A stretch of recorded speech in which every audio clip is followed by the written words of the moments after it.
सभी प्रशिक्षुओं को मेरा नमस्कार। आप सभी का हमारे चैनल टीएचपी क्लासेस में एक बार फिर से बहुत बहुत स्वागत है। तो दोस्तों, आज हम इस वीडियो में बात करेंगे मैथ लघु उत्तरीय प्रश्न के बारे में। यूपी डीएलएड सेकंड सेमेस्टर का मैथ है ये, जो कि 48 प्रश्न तक कराया गया है। उसके बाद आज हम इसका एक मैराथन क्लास लेंगे, जिसमें सारे प्रश्न को, जो भी इम्पोर्टेंट प्रश्न है, सारे प्रश्नों को मैं इंक्लूड कर लूंगा, जिससे कि आपके एक ही वीडियो में सारे प्रश्न प्रोवाइड कराया जा सके। तो आप सभी का वैसे नव वर्ष मंगलमय हो। और इस नव वर्ष में आप अपनी परीक्षा देने जा रहे हैं जो, तो मैं तो यही कामना करता हूँ कि आप सभी का परीक्षा बहुत ही बेहतरीन तरीके से एग्जाम जाए, और आप अच्छे अच्छे नंबर से ही पास हो। मीन्स बहुत अच्छे मार्क्स के साथ पास हो, अच्छा नंबर आए, तो बड़ी खुशी होगी। तो चलिए देखते हैं हम लोग प्रश्न को। आपके पास वैसे भी अब समय बिल्कुल बचा नहीं है।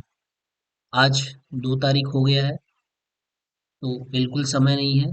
8 से आपका पेपर है, तो अगर जो भी इधर उधर कुछ कर रहा होगा अपना समय, बिल्कुल ये आपका कीमती समय है। इसी समय जो भी आप पढ़ेंगे बिल्कुल दिमाग में घुसेगा, क्योंकि इस समय जो माइंड होता है बिल्कुल कंसंट्रेट में होता है, कंसंट्रेशन में होता है, एकदम इधर उधर नहीं करता। जो भी चीजें आप पढ़ेंगे सारी चीजें सेकेंडरी मेमोरी में जाएंगी, क्योंकि ये एग्जाम का टाइम होता है। तो इसलिए दोस्तों, आप बिल्कुल लग जाइए पढ़ाई में, पूरी मनोयोग के साथ लग जाइए। और जो भी चीजें आप पढ़ चुके हैं उसको एक बार रिवाइज करिए, एक बार देखिए। और मैथ में इतने कंटेंट प्रोवाइड किया जा सके, कहीं से कोई चीज छूटा नहीं है।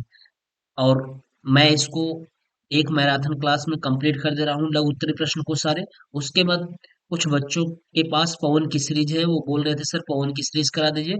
मैं उसका एक मैराथन क्लास लाऊंगा पवन की सीरीज को, उस पवन सीरीज को मैं करा दूंगा। और एक आपको एक अलग से वीडियो दिया जाएगा, जिसमें केवल इस मैथ के सारे फार्मूले रहेंगे, जिससे कि अगर आपको कहीं कोई दिक्कत हो रहा है तो उस वीडियो को आप देख लें और सारे आपके फार्मूले मिल जाएं। कहीं से कोई फार्मूला कंफ्यूजन हो रहा है, सारे जितने मैथ में फार्मूले यूज किए रहेंगे सारे फार्मूले उसमें दिए जाएंगे। जो मोस्टली इंपॉर्टेंट है उसको वीडियो में दिया जाएगा। एक क्लास मैं उसके लिए लाऊंगा, तो आप लोग निश्चिंत रहें। 2-3 दिन से मेरी क्लास नहीं चली, क्योंकि मैं इतना ज़्यादा पढ़ा चुका हूँ, सारी मेरी कोर्स कंप्लीट हो चुकी है।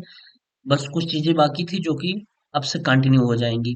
और आपको एसएसटी की सारी क्लासेस प्रोवाइड कराई जा रही है, मैराथन क्लास से भी कल हुई है।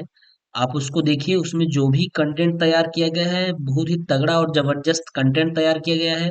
उस कंटेंट को तैयार करने में समय लग रहा है, ऐसा नहीं कि बस ऐसे ही रख दिया जा रहा है। तो आप प्लीज उसको देखिए, अच्छी तरीके से देखिए, कहीं से कोई दिक्कत नहीं होगा। और मैं आशा करता हूँ कि आपके सारे नंबर्स उसमें जो भी एसएसटी का तैयार किया गया है, सारे 50 नंबर्स के, यानी 50 नंबर के जो आपके प्रश्न पत्र होते हैं उसका, उस 50 प्रश्न पत्रों को बहुत अच्छी तरीके से सुयोजित तरीके से उसमें रखा गया है। आप उसको एक बार रिवीजन रिपीट करते रहिए, वीडियो को रिवाइज करते रहिए, कहीं से दिक्कत नहीं होगी। हाँ, ठीक है, चलिए दोस्तों फिर हम लोग स्टार्ट करते हैं 49 प्रश्न से।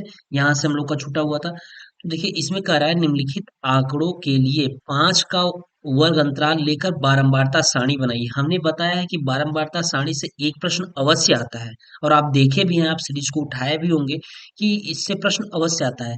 और एक चीज ये देखिए कि कभी आप सीरीज से पढ़ते होंगे बहुत कंफ्यूज हो जाते होंगे, क्योंकि वहाँ चीजें क्या है, बहुत इधर उधर दे रखा है और डिस्टर्ब हो जाता है। तो आप सीरीज पे इतना बिलीव मत करिए। हाँ देखिए, अगर आपको पता है कि माफ करिएगा, पता है कि ये प्रश्न ऐसे होता है, तो वहां से आप उसको देख सकते हैं, समझ सकते हैं।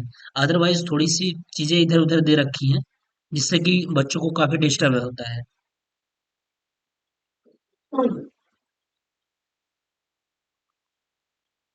तो चलिए देखते हैं प्रश्न क्या है। कह रहा है निम्नलिखित आंकड़ों के लिए 5 का वर्ग अंतराल लेकर के बारंबारता सारणी बनाइए। दिया क्या है, प्रश्न ये दिया है 2, 4, 8, 11, 14, 16, 20, 28, 25, 40, 30 और 48, ये दे रखा है। तो सबसे पहले हम ये बताएं कि अगर इसको आपको सॉल्व करना है तो सबसे पहले आप आरोही क्रम में रख लीजिएगा। चलिए हम सॉल्व करते हैं। इसको हम सबसे पहले आरोही क्रम में रख लेंगे। तो सबसे छोटा क्या है, 2 है, फिर क्या है 4 है, फिर क्या है 8 है, फिर क्या है 11 है, फिर क्या है 14 है, उसके बाद क्या है 14 के बाद 16 है, 16 के बाद क्या है 20 है, 20 के बाद क्या है 28 है, 28 के बाद क्या है, सॉरी 28 नहीं 25 है, ये 25 है,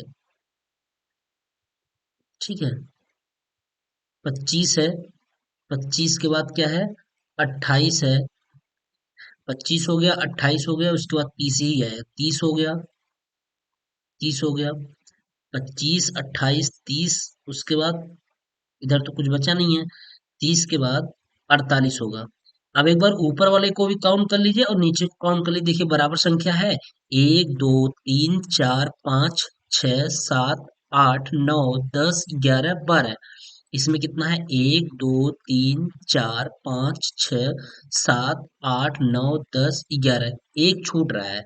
अब देखिए कौन सा छूट रहा है, 2 हो गया, 4 हो गया, 8 हो गया, 11 हो गया, 14 हो गया, 16 हो गया, 20 हो गया, 25 हो गया, 28 हो गया, 30 हो गया, 40 छूट रहा है। क्या छूट रहा है, यहाँ क्या हो जाएगा 40 हो जाएगा, और यहाँ क्या हो जाएगा 48 हो जाएगा, है ना, ये हुआ। तो अब देखिए सवाल क्या कर रहा था, निम्नलिखित आंकड़ों के लिए 5 का वर्ग अंतराल, यानी 5 5 के अंतर पर हमको वर्ग अंतराल बनाना है। तो देखिए सबसे पहले आप क्या करिएगा, सबसे पहले सबसे छोटा रेंज क्या है, मिनिमम रेंज कौन सा है, लिख लीजिएगा मिनिमम, मिनिमम रेंज,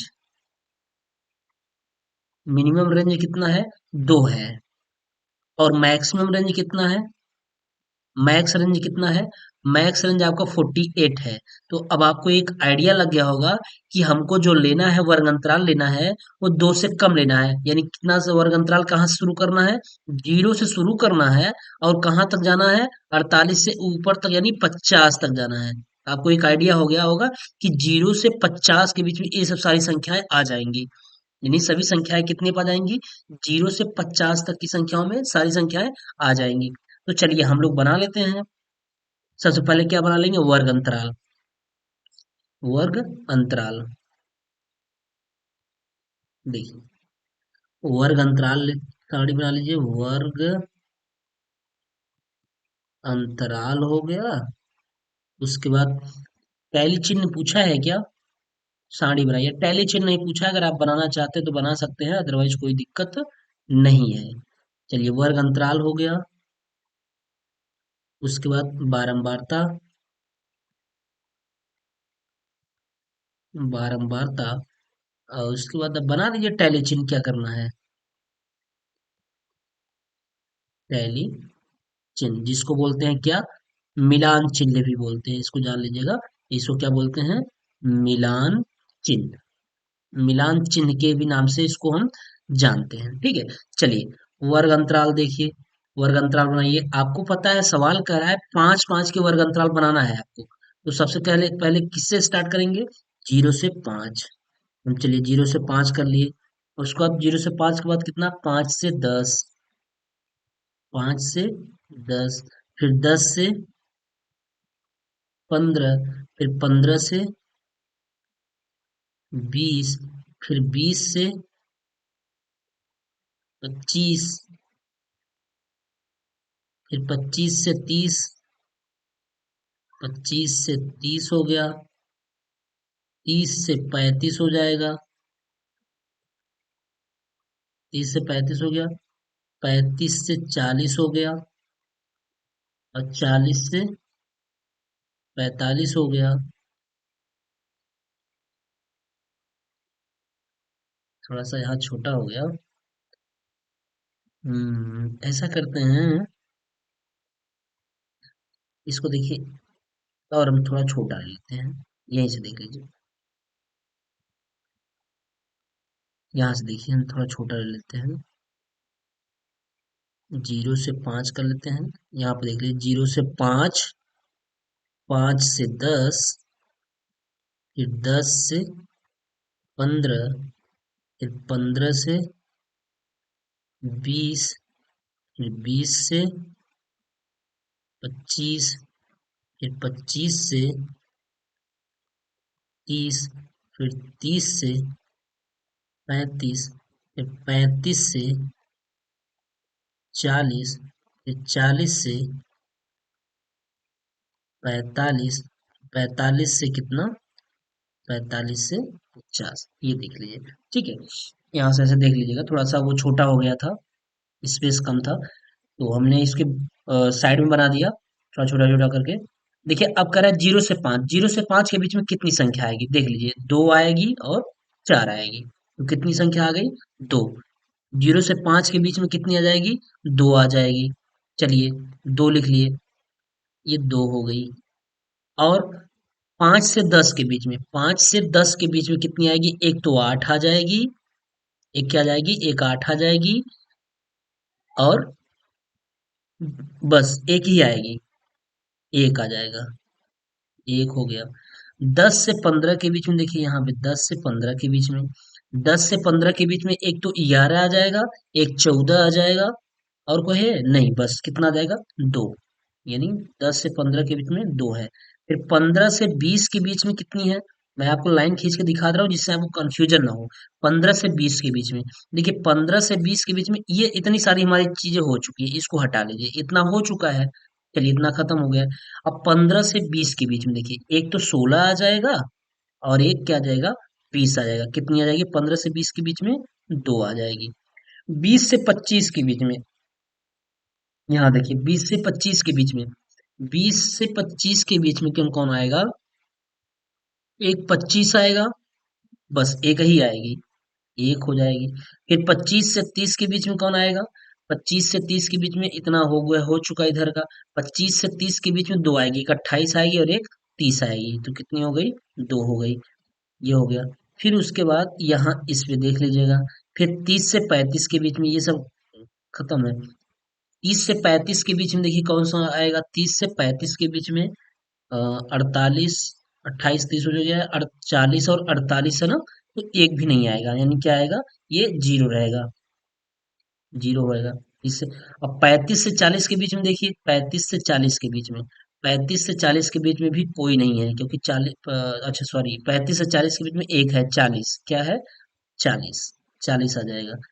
और 40 से 45 के बीच में कौन सा आएगा, 40 से 45 के बीच में एक भी नहीं आएगा, 40 से 45 में भी जीरो हो जाएगा। और 45 से 50 में कौन आएगा, 45 से 50 में आएगा आपका 48 आएगा, कौन आएगा, एक आएगा, क्या आएगा, एक। यही आपकी बारंबारता हुई। कितने वर्ग बन रहे हैं, ये वाला वर्ग कहलाता है, 1 2 3 4 5 6 7 8 9 10।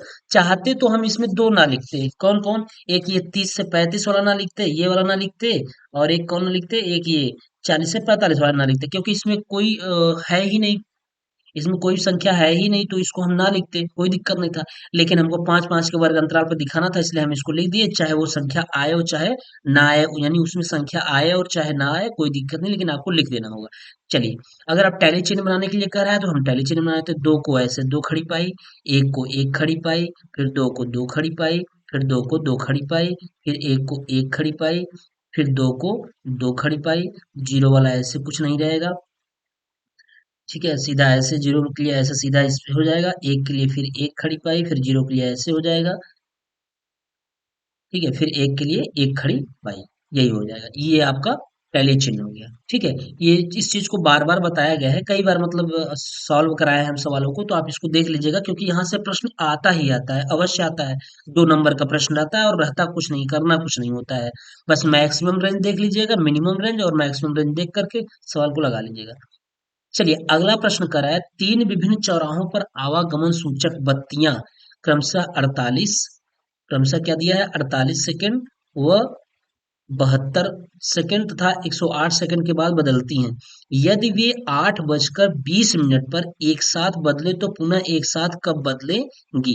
देखिए ये सवाल बताया भी गया है, एक बार मैं फिर से बता दे रहा हूँ, कि कह रहा है तीन विभिन्न चौराहों पर आवागमन सूचक बत्तियां क्रमशः 48 सेकेंड व 72 सेकेंड तथा 108 सेकेंड के बाद बदलती हैं। और यहाँ जो है ये 8 बजकर, यानी ये घंटा में दिया है, बाकी सारे ये किस में दिए हैं, सेकंड में है, ये भी सेकंड में है। ये घंटा और ये मिनट दिया है, यही इसका खेल है मेन। और दूसरी चीज करना क्या है इनको, जब ये प्रश्न आएगा तो बिल्कुल यही हूबहू प्रश्न यही आएगा। ठीक है। करना क्या है कि इस तीनों का लसा निकाल लेना है, 48, 72 और 108 का लसा निकाल दीजिए। चलिए हम निकाल लेते हैं। 48, 72 व 108 का आप लसा निकाल दीजिए। क्या निकाल दीजिए? लसा। चलिए लसा निकाल देते हैं। जब इसका आप लसा निकाल देंगे तो देखिए होगा क्या, लिख लीजिए। 48, 72, 108, इसका क्या निकालना है? लसा। सबसे पहले किससे काटेंगे? दो से काट दीजिए। सबसे पहले हम इसको काट देंगे दो से। तो दो से काटिए। दो से काटेंगे, 24 दूना 48 होता है, 36 दूना 72 होता है, 54 दूना 108 होता है। फिर दो से काटिए। 12 दूनी के 24 होता है, 18 दूनी के 36 होता है और 27 दूना के 54 होता है। फिर दो से काट दीजिए। दो दो छंग के 12, दो नौ 18, 27 नहीं कटेगा। फिर दो से काट दीजिए। दो तिहाई 6, 9 नहीं कटेगा, 27 नहीं कटेगा। फिर किससे काटिएगा? तीन से काटिएगा। तीन एक का तीन, तीन त्रिक का 9, तीन नवा 27। अब क्या हुआ? फिर यहाँ काट दीजिएगा, तीन से काटिएगा। एक एक, तीन त्रिक का 9। फिर तीन से काट दीजिएगा। एक एक, एक आ जाए। जब तक लसा में नीचे एक एक ना आए तब तक हम उसको काटते रहते हैं। अब इसका हम लसा कर लेंगे तो लसा बराबर कितना हो गया? लस बराबर, कई दो है, एक दो तीन चार, इसको हम गुणा कर लेते हैं। दो दूनी चार, दूनी आठ, दूनी 16, यानी 16 इंटू क्या हो जाएगा? तीन त्रिक का 9, त्रिक 27, क्या हो जाएगा? 27। तो अब गुणा करेंगे, इसका गुणा करेंगे 16 इस 27 में, तो ये आ जाएगा तीन, 432 हो जाएगा। 432 लस ऐसा कितना हो गया? 432 हो गया। ये 432 क्या है? ये 432 दोस्तों सेकेंड है। क्या है? सेकेंड है। चूंकि हम सेकेंड का ही लसा निकाले तो सेकेंड में ही आएगा। अब वो कह रहा है यदि 8 बजकर 20 मिनट पर, यानी इसको आप घंटे में पहले बदल दीजिए, 432 को घंटे में बदल दीजिए। तो और उसमें ले जाकर के 8 बजकर 20 मिनट पर क्या क्या कर दीजिए? जोड़ दीजिए। तो एक साथ बदलने का जो समय होगा, पुनः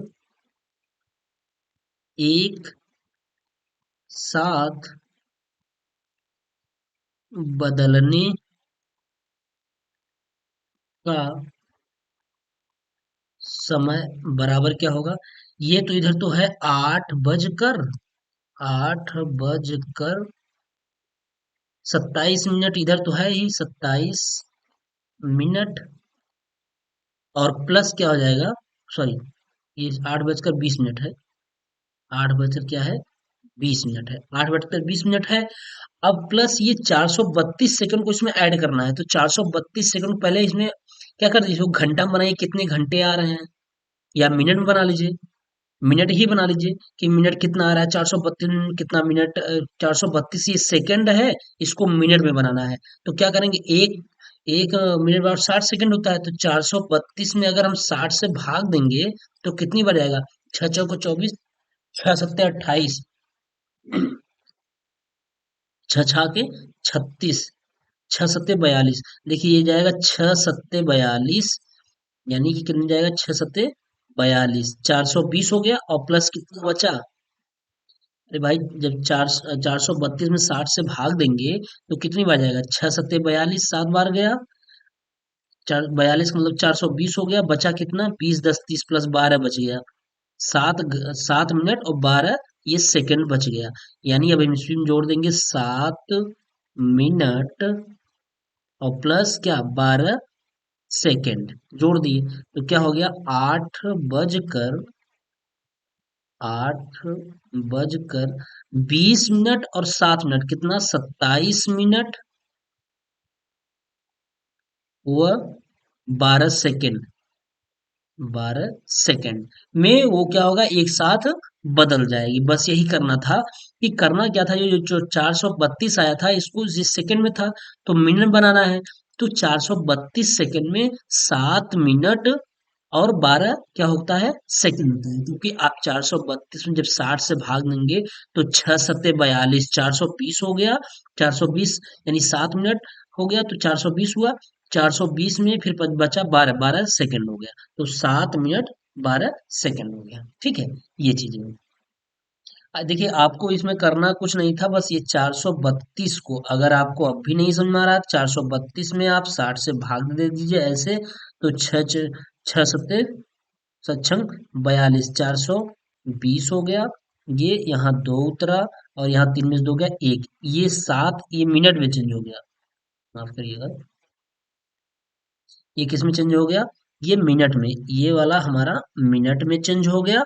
अब ये वाला क्या है, 12 सेकंड, यही मैं वहां पे डायरेक्ट कर रहा हूँ आपसे, जो आपको कर रहा हूँ यही चीज वहां डायरेक्ट कर रहा हूँ आपसे, कि 7 मिनट और 12 सेकंड। चलिए ठीक है, अगला देखिए, कह रहा है चार पहियों की परिधियां क्रमशः 50 सेंटीमीटर, 60 सेंटीमीटर, 90 सेंटीमीटर और 100 सेंटीमीटर हैं।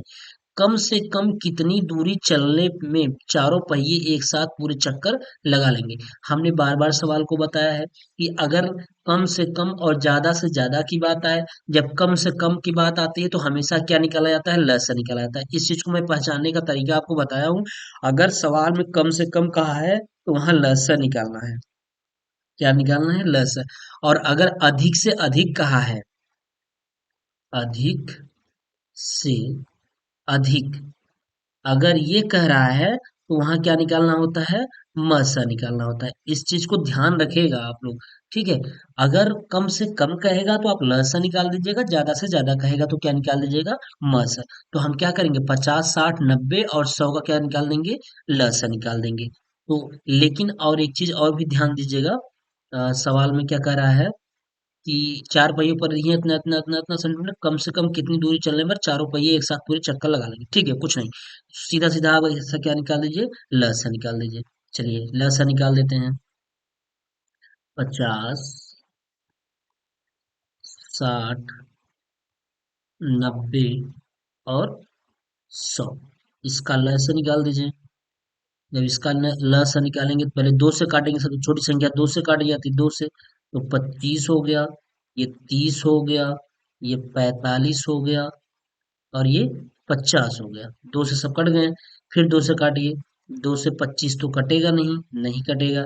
30 तो कट जाएगा, 15 बार जाएगा। 45 तो कटेगा नहीं, 50 तो कट जाएगा, 25 बार जाएगा। फिर अब कितने से, अब दो से नहीं कटेगा, अब कितने से कटेगा, तीन से काट दीजिए। कितने से, तीन से कटेगा, हाँ कट जाएगा, तीन पचे 15, 25 नहीं, तीन पचे 15 कट गया, 45 नहीं कटेगा और 25 भी नहीं कटेगा। अब यार किससे काटना है आपको, पांच से काटना है, पांच से काट दिए, पांच पचाई 25, पांच इक्का पांच, पांच नवा 45। ओ, अभी तो तीन से कट जाता है ये। अच्छा चलिए, अब काट दिए तो कोई दिक्कत नहीं, पांच नवा 45, फिर पांच हम 25। अब फिर एक बार तीन से काट लीजिए, कट जाता। तो पांच नहीं कटेगा, एक हो गया, तीन तिरिक्का 9 हो गया, फिर पांच हो गया। अभी एक बार फिर तीन से कटेगा, थोड़ा हमको पहले तीन से काट लेना चाहिए था। फिर तीन से काट दीजिए, पांच नहीं कटेगा, एक, तीन एक का तीन, फिर पांच। अब कितने से कटेगा, पांच से कट जाएगा। तो एक, एक, एक, एक। ठीक है, अब इसका लस कितना हो जाएगा, लस बराबर, सबका गुणा कर दीजिए, दो कितनी बार है, दो बार है, तीन कितनी बार है, एक दो तीन बार है, पांच दो बार है, तो हो जाएगा दो इंटू तीन, तीन बार है, एक, दो, तीन। पांच कितनी बार है, दो बार है, तो हो जाएगा दो दूनी चार, चार त्याई 12, बारह त्याई 36, 36 ये हो गया, 36 इंटू दो दूनी चार तीन 12, बारह त्याई 36 और बचा हम 25, 25 तिया 75, ये गुणा कर देंगे।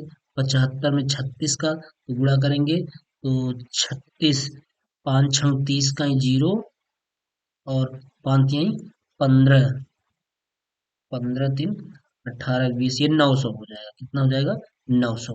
गुणा कर लीजिए, दिखा दीजिए आपको, 75 में 36 गुणा करते हैं, छह पंचे 30 का जीरो, छह सत्ते 42, 42 तीन 45, 45 हो गया और तीन पचे 15 और सात त्रिक 21 एक 22। जीरो, पाँच पाँच 10, चार दो 6, चार दो 6, एक 7। यार कहीं से गलत हो रहा है क्या? एक मिनट।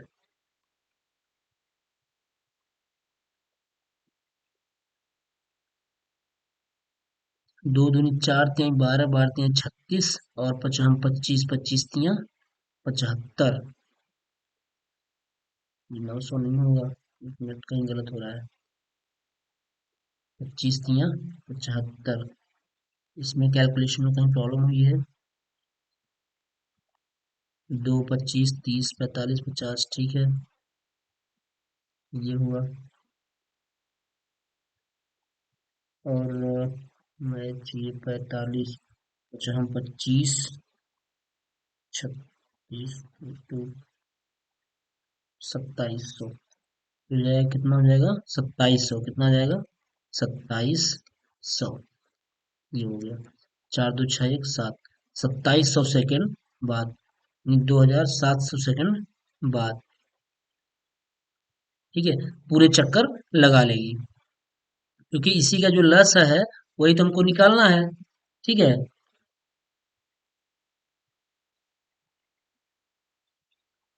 दो दूनी चार, पचहम 25, 25, 25 चौका 100।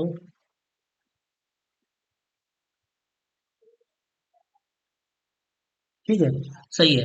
ये कैलकुलेशन हमारा बिल्कुल सही है। तो ये इतने सेकंड बाद क्या होगा, चारों पहिए एक साथ पूरे चक्कर लगा लेंगे। इतनी सेंटीमीटर यानी इतनी सेंटीमीटर, कम से कम कितनी दूरी में चारों पहिए साथ साथ पूरे चक्कर लगा लेंगी? तो कम से कम कितनी दूरी में? 2700 सेंटीमीटर की दूरी में क्या करेंगी? पूरे चक्कर लगा लेंगे। चलिए, अगला प्रश्न देखिए। कराए कि 72 भागे 38 - 30 - 31 - 60 भागे 4 × 5 को सरल कीजिए। ये बोडमास का सवाल है। बोडमास के सवाल में करना क्या होता है, सबसे पहले हमने बताया था कि ब्रैकेट को सॉल्व करिएगा। ब्रैकेट में सबसे छोटा पहले जहां ब्रैकेट हो उसको सॉल्व करिएगा। तो ये हो जाएगा 72 भागे 38 माइनस मझला कोष्टक 30 माइनस कितना। अब ये अंदर के कोष्टक को इसको सॉल्व कर लीजिए। इसको जब सॉल्व करेंगे तो क्या होगा कि पहले जब ये पांच होगा क्या हो जाएगा? 20 हो जाएगा। पांच चौके 20 हो जाएगा। तो 20 का जब भाग 60 में देंगे तो कितनी बार जाएगा? 3 बार जाएगा। तो ये छोटा कोष्टक 31 माइनस पांच चौके 20 और 20 तिहाई 60, तो आ गया 3। फिर मझला कोष्टक, फिर बड़ा कोष्टक, बराबर हो जाएगा 72 भागे 38 माइनस मझला कोष्टक 30 माइनस 31 में से 3 गया 28, कितना आ जाएगा? 28 हो गया। 28 हो गया।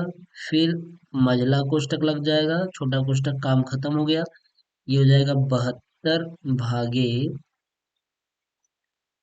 38 माइनस 30 में से 28 गया, कितना आएगा? 30 में से 28 जाएगा तो 2 आ जाएगा।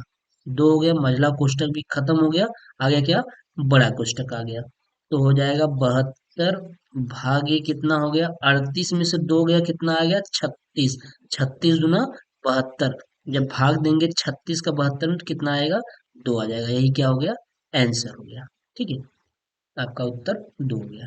चलिए, फिर कह रहा है, वह बड़ी से बड़ी संख्या ज्ञात कीजिए जिसमें 49, ये क्या है? 49, 59 और 109 से भाग देने पर क्रमशः 1, 3 और 5 शेष रहे। देखिए, बड़ी से बड़ी संख्या कह दिया है तो स्वाभाविक सी बात है, जब बड़ी से बड़ी संख्या कहा है तो उसका क्या निकालना है? म से निकालना है। लेकिन म से ऐसे नहीं निकाला जाएगा। कह रहा है ना कि 49, 59 और 109 से, यानी ऐसी कौन सी बड़ी से बड़ी संख्या होगी, बड़ी से बड़ी संख्या ऐसी कौन सी होगी जिससे भाग देने पर 49, 59 और 109 से भाग देने पर कितना शेष आएगा? 1, 3, 5। यानी उस बड़ी संख्या से अगर हम 49 में भाग देंगे तो शेषफल 1 आएगा, और उस बड़ी संख्या से अगर हम 59 में भाग देंगे तो शेषफल 3 आएगा, और उस बड़ी संख्या में अगर हम 109 से भाग देंगे तो शेषफल कितना आएगा? 5 आएगा। तो ऐसे सवालों में करना क्या होता है कि जब भी इसका मसा निकालिएगा तो क्या करिएगा, पहले जिसमें जितना शेषफल आ रहा है उसको उतना घटा दीजिए। तो जैसे 49 में क्या कर दीजिएगा, 49 में 1 घटा दिएगा तो कितना आएगा? 48 आ जाएगा। फिर 59 में आप 3 घटा दीजिएगा तो कितना आएगा, 56 आ जाएगा। 56 हो गया। फिर 109 में आप 4 घटा दीजिएगा तो कितना आएगा, 109 में 4 घटा दीजिएगा, 4 नहीं 5 घटाना है, कितना घटाना है, 5 जब घटा देंगे तो कितना आएगा, 104 आएगा। अब इसका आपको क्या निकालना होगा, मस। तो हम मस जो निकाल लेंगे, तो मस जब निकालेंगे इसका तो हो जाएगा कितना, मस निकाल दीजिए, मस। अब इसी का मस निकालना है, 48, 56, 104। इसका मस आपको मैं निकाल के दिखा रहा हूँ कि जब इसमें भाग देता हूँ तो कितना शेषफल आता है। तो 48 हो गया, 48, 56, 104। हमने बताया कि मस हमेशा क्यों निकाल रहे हैं, कहाँ से पता चला कि मस निकालना है, क्योंकि यहाँ बड़ी से बड़ी संख्या पूछा है। जब बड़ी से बड़ी हमने बताया, बड़ी से बड़ी पूछे तो आप क्या निकालेंगे, मस। तो चलिए इस सवाल को लगा लेते हैं। ये 104 है, किससे काटेंगे, 2 से काटेंगे।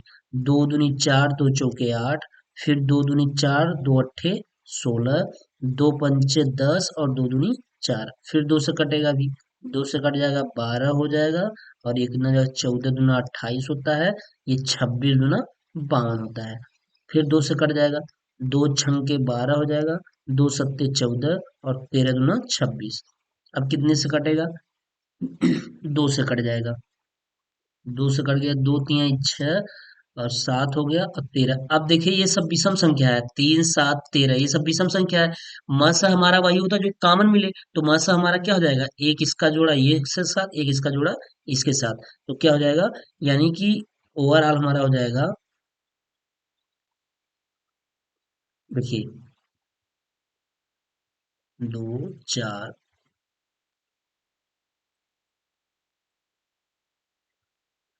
अगर हम इसमें भाग दे रहे हैं तो 4 का 4, 4 दूनी 8।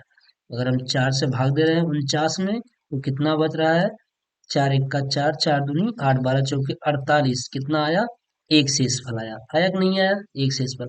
फिर 59 में अगर आप भाग दीजिएगा 4 से तो 4 एक का 4 हो गया, बचा कितना, एक 19, 4 चौके 16, आया कितना, 3 आया। तो इसका मस कितना हो जा रहा है, मस बराबर कितना, 1 2, यानी कि 2 × 2 बराबर 4। यानी वो बड़ी से बड़ी संख्या कौन सी है, 4, जिसमें हम 49 में भाग देंगे तो शेषफल कितना आएगा, अरे 12 चौके कितना हुआ, 48 हुआ। अगर हम 4 का भाग 49 देंगे, यहाँ देखिए 4 का भाग 49 देंगे तो शेषफल कितना बचेगा, एक बचेगा। ठीक है। फिर अगर हम 4 का भाग 59 में देंगे तो कितनी कितनी बार जाएगा, 14 चौका 56, आएगा 3, 3 शेषफल हो गया।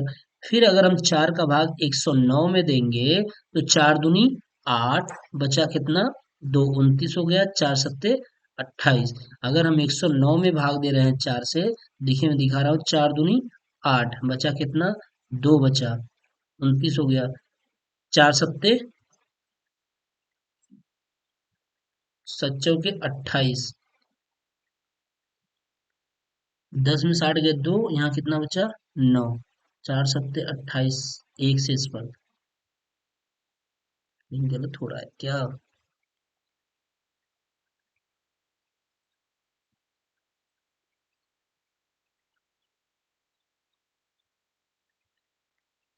देखिए यहाँ पे एक मिनट, 2 24 में 48, 2 28 में 56, दो दो दो, दो पंचे 10 और 2 दूनी 4, फिर 2 से 12 गुना 24, 14 गुना 28, 26 गुना 52, फिर 2 छंग 12, 2 सत्ते 14 और 2 13 गुना 26, फिर 2 तिहाई 6, 7 3। अब ये 3 से जाएगा यानी ये 4 हो जाएगा। ठीक है, सही है, बिल्कुल सही है, कहीं दिक्कत नहीं है। तो 109, 109 में जब 4 से भाग दिए तो 4 दूनी 8, 4 सत्ते 28 का ही 8, 4 दूनी 8, एक दो 10, 108 हो गया। ये इसमें कहीं सवाल, इसमें मिस्टेक है। ठीक है, क्योंकि हमारा जो इसका मासा होगा ना वो 4 ही आएगा। ठीक है, इसका मासा 4 ही आएगा। तो ऐसे बहुत सारे मिसप्रिंट कर रखे हैं, तो उसको देख लीजिएगा, क्योंकि इसकी जगह कुछ और अंक होना चाहिए था। सवाल में ऐसे मिस प्रिंट दे रखा है। चलिए अगला प्रश्न देखिए, कर रहा है कि रमेश की आयु अपने पुत्र राहुल की आयु से 4 गुना है। 5 वर्ष पहले रमेश की आयु राहुल की आयु से 9 गुनी थी। रमेश की वर्तमान आयु ज्ञात कीजिए। क्या रमेश की आयु अपने पुत्र राहुल की आयु से 4 गुनी है? तो हमने बताया कि पिता और पुत्र है तो स्वाभाविक सी बात है पिता बड़ा होगा। तो हम पहले क्या मान लेंगे, माना पुत्र की आयु, पुत्र की आयु बराबर कितना, आयु बराबर हो जाएगा यक्स मान लेते हैं। तो पिता रमेश की आयु अपने पुत्र राहुल की आयु से, पुत्र कौन है, राहुल है, राहुल। और पिता कौन है, पिता रमेश, रमेश की आयु, आयु बराबर कितना हो जाएगा, पुत्र की आयु की कितनी गुनी है, 4 गुनी है, तो 4x हो जाएगा। ठीक है। अब प्रश्न के अनुसार क्या कर रहा है, 5 वर्ष पहले, 5 वर्ष पहले मतलब पहले, 5 वर्ष पहले रमेश की आयु राहुल की आयु से 9 गुनी थी।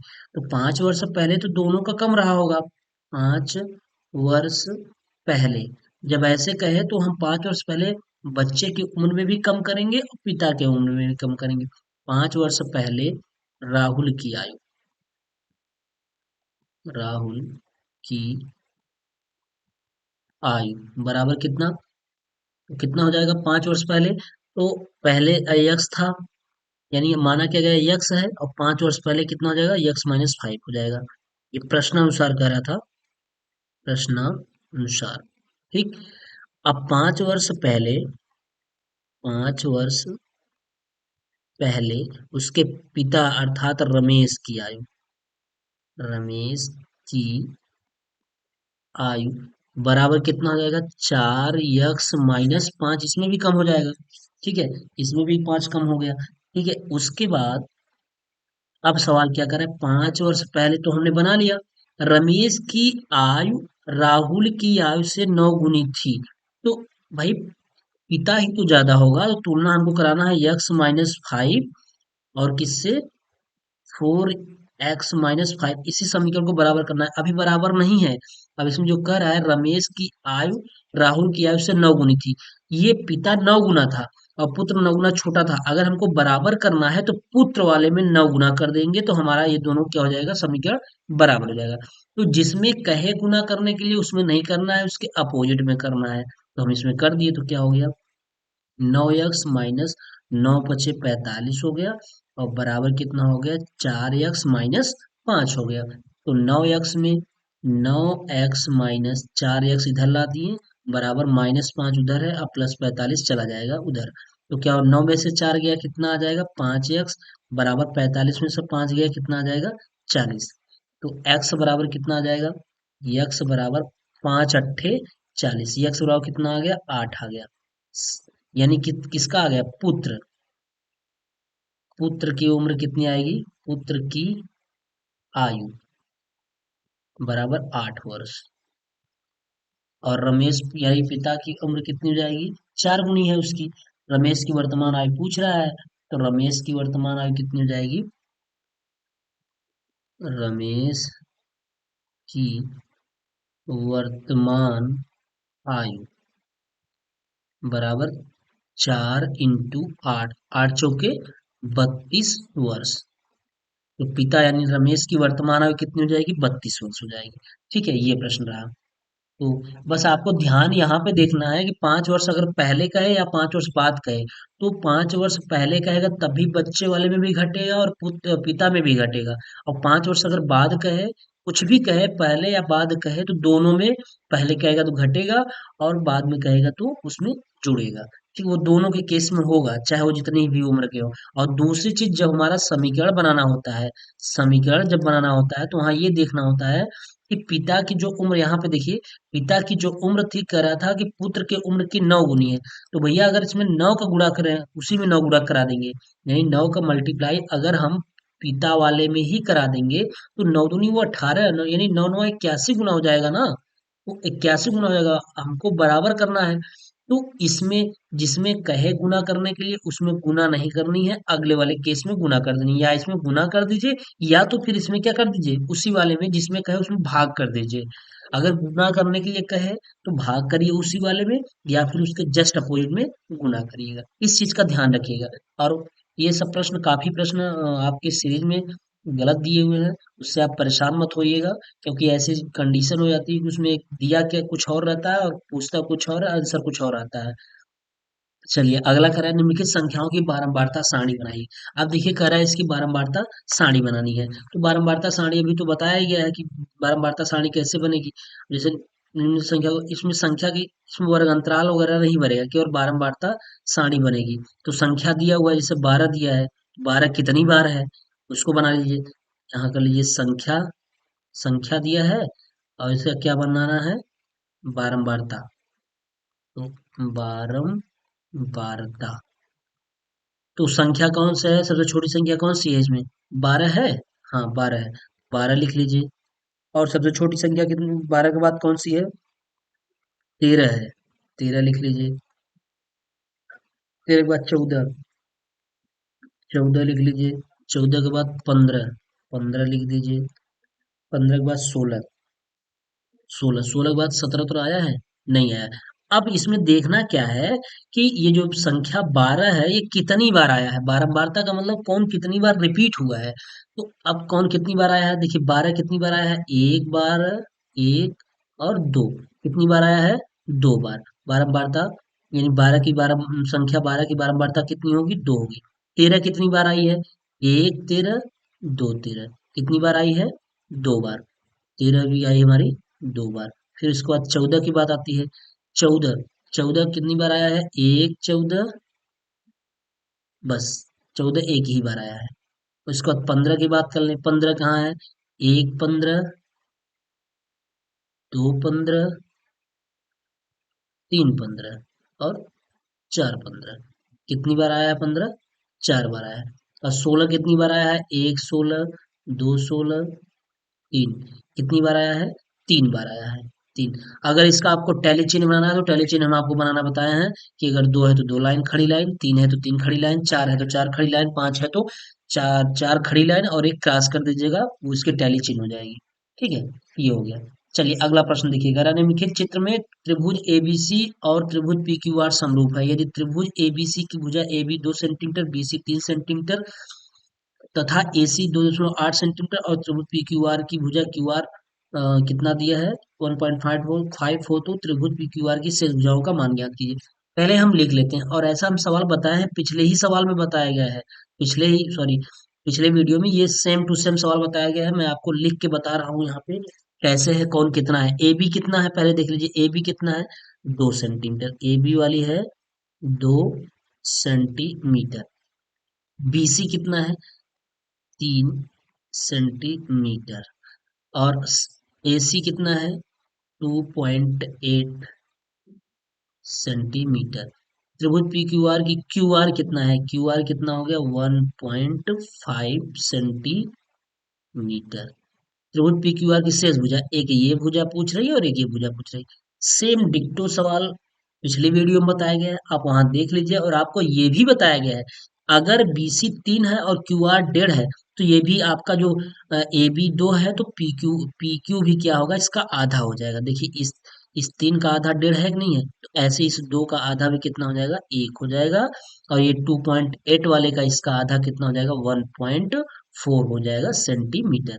यही है आपका, ये आपको देख लीजिए, पिछले वीडियो में सेम यही सवाल बताया गया है, आप वहां पे इसको देख लीजिएगा। ठीक, चलिए अगला कह रहा है एक वर्गाकार बगीचे के चारों ओर 50 सेंटीमीटर चौड़ाई का मार्ग बना है। क्या बना है, मार्ग बना है। बगीचे की लंबाई मार्ग सहित 31 मीटर दिया है, कितना दिया है, 31 मीटर। बगीचे का क्षेत्रफल ज्ञात कीजिए। एक वर्गाकार बगीचे के चारों ओर, पहले वर्गाकार बगीचा बना लीजिए। ये आपका वर्गाकार क्या हो गया, बगीचा हो गया। वर्गाकार बगीचा के चारों ओर 50 सेंटीमीटर चौड़ाई का मार्ग बना है। इसके चारों ओर 50 सेंटीमीटर चौड़ाई का क्या बना है, मार्ग बना है। ये हो गया 50 सेंटीमीटर चौड़ाई का मार्ग, यानी इधर भी 50 सेंटीमीटर है 50 सेंटीमीटर, और इधर भी 50 सेंटीमीटर, 50 सेंटीमीटर चौड़ाई का मार्ग बना हुआ है। बगीचे की लंबाई मार्ग सहित, कौन सा सहित? मार्ग सहित, यानी ये तो बगीचा था, ये वाला बगीचा था, ठीक है, ये बगीचा है, लेकिन ये वाला क्या है? ये मार्ग है। क्या है? ये मार्ग है ना? ये मार्ग है। तो वही कह रहा है, जो बगीचे की लंबाई है मार्ग सहित, यानी यहां से लेकर के यहां तक की जो दूरी दे रखी है वो कितना दे रखा है? 31 मीटर। ठीक है। अब यही सवाल अगर आप सरल में देखेंगे तो यहाँ 31 दिया है, और आपके जब सवाल हल कर रहा है तो वहाँ 51 कर दिया, तो इसलिए आप उसमें कंफ्यूज हो जाएंगे कि ये 51 कहाँ से आ गया है, ऐसे क्या हो गया। तो इसलिए सर ने बहुत ज्यादा मिसप्रिंट दिया है, आप उसके चक्कर में परेशान हो जाएंगे। तो यहाँ पे देखिए कि है क्या चीज, मैं उसको बता रहा हूँ, बाकी शरण की बात शरण से है। तो शरण मतलब सीरीज बोले, शरण बोले तो सीरीज है ना, सीरीज में ऐसा कुछ है। तो ये, अब सवाल को पढ़िए। वर्गाकार बगीचे के चारों ओर 50 सेंटीमीटर चौड़ाई का रास्ता है, ये आपका रास्ता हो गया, ठीक है।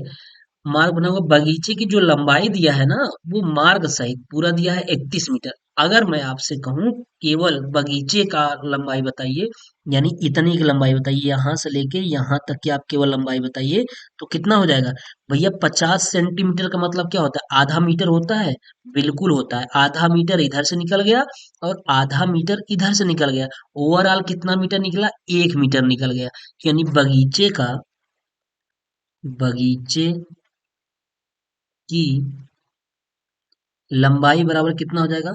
31, आधा मीटर इधर से निकल गया, आधा मीटर से इधर से निकल गया। देखिए वही में आप दिमाग में चल रहा है 51 चल रहा है, जबकि ये है 31 है ना? तो 31 मीटर, ये है 31 मीटर, 31 मीटर माइनस आधा इधर निकल गया, माइनस आधा, फिर माइनस आधा निकल गया, ठीक है। इसको क्या कर देंगे? घटा देंगे, है ना? तो हो जाएगा कितना? माइनस आधा कितना हो गया? 1 हो गया। तो 31 - 1 मीटर बन गया, तो बराबर कितना हो जाएगा? 30 मीटर हो जाएगा। अब बताइए, लंबाई कह लीजिए या चौड़ाई कह लीजिए, बोथ आर इक्वल, क्योंकि वर्गाकार है। जब वर्गाकार है तो लंबाई चौड़ाई बराबर होगी। अब पूछ रहा है बगीचे का क्षेत्रफल। अगर ये इतना 30 हुआ, इतना 30 हो गया, तो ये वाला भी तो 30 ही होगा, क्योंकि वर्गाकार है। तो अब हम निकाल लेंगे बगीचे का क्षेत्रफल। बगीचे का क्षेत्रफल बराबर कितना होता है? भुजा स्क्वायर, ए स्क्वायर। तो कितना हो जाएगा? 30 × 30, 3 × 3 = 900। 900 क्या? वर्ग मीटर। क्या हो जाएगा? वर्ग मीटर। यही पूछा था, बगीचे का क्षेत्रफल बताइए। तो बगीचे का क्षेत्रफल कितना हो जाएगा? 900 वर्ग मीटर। ठीक है, ये प्रश्न हो गया। अगला प्रश्न कर रहा है, 2022 में पूछा गया प्रश्न है कि x square x square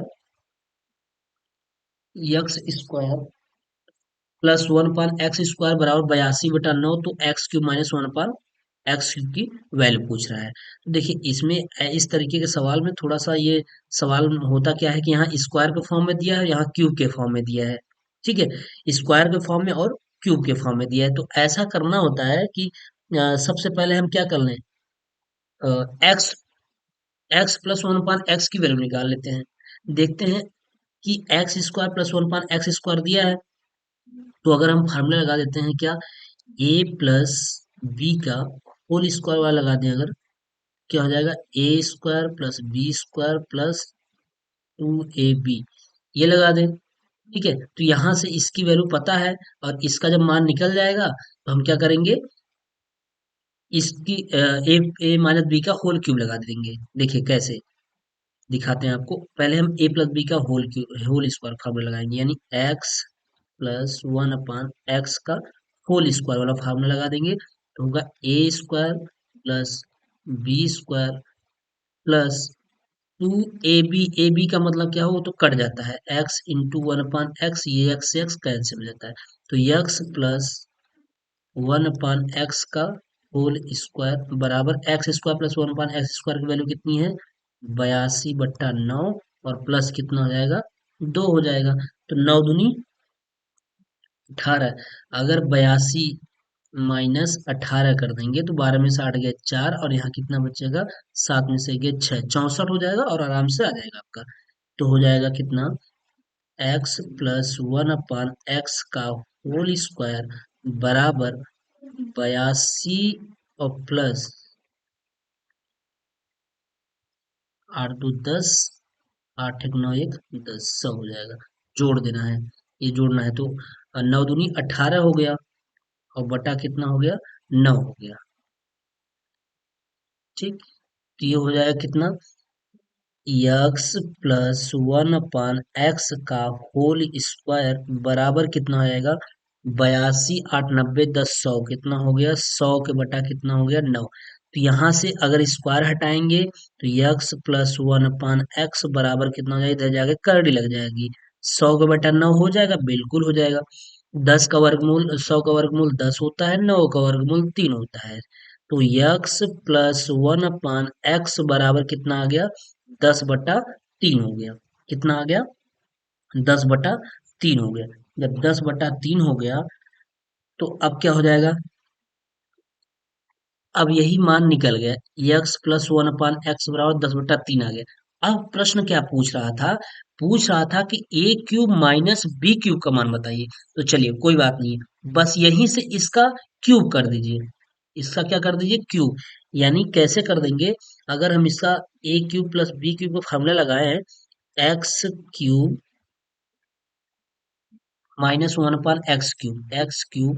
-1/x³ का फार्मूला लगाए, इसका फार्मूला क्या बनता है? ये हो जाता है, यानी ये वाला फार्मूला हो गया a³ - b³ का। तो फार्मूला हो जाता है a² + b² + ab, और माइनस ये हो जाएगा इंटू एक क्वेश्चन क्या हो जाता है? a - b, यही हो जाता है। तो चलिए लगा दीजिए, ये हो गया। एक मिनट थोड़ा सा।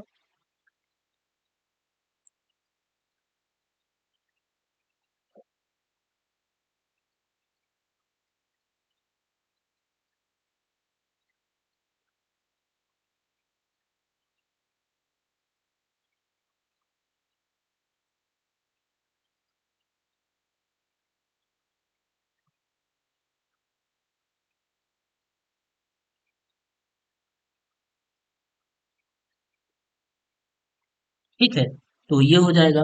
अब a³ - b³ का फार्मूला यहाँ से लगा लीजिए आप। एक क्वेश्चन में a - b और अगले क्वेश्चन में a² + b² + ab। ठीक है, ये सही है। अब यहाँ से देखिए, इसी के मान को रख लीजिए। a³ - 1/x³, इसका जब वैल्यू रखेंगे, इसका मान हो जाएगा a² का मतलब x² प्लस 1/x², फिर प्लस 1/x इंटू बी का मान कितना है? 1/इंटू x, ये हो जाएगा x हो जाएगा, है ना? तो ये कट जाता है, एक हो जाता है, ये हो गया। और अगले क्वेश्चन में क्या हो जाएगा? 1/x माइनस, यानी x minus 1/x, x x minus 1/x, ये हो जाता है। ठीक है, चलिए अब यहाँ से देख लीजिए, थोड़ा सा ये प्रश्न बड़ा है। तो x² + 1/x² की वैल्यू दिया है, बिल्कुल दिया है। ये देखिए ऊपर दिया है 82/9, इसकी जगह हम क्या रख सकते हैं? 82/9, और प्लस ये x कैंसिल हो जाएगा, एक हो जाएगा। और अगले क्वेश्चन में यहाँ क्या बचा? x - 1/x। अब देखिए यहाँ ये मैटर फंसा हुआ है कि हम मान तो निकाले हैं x+1/x का, और जबकि यहाँ x-1/x आया हुआ है। तो देखिए यहाँ पे एक फार्मूला आपको और लगाना होगा। क्या लगाना होगा? कि x-1/x का होल स्क्वायर का फार्मूला लिख लेना होगा, उतार लेना होगा। x-1/x² का होल स्क्वायर का फार्मूले से आपको इसको सॉल्व करना होगा। तो क्या होता है?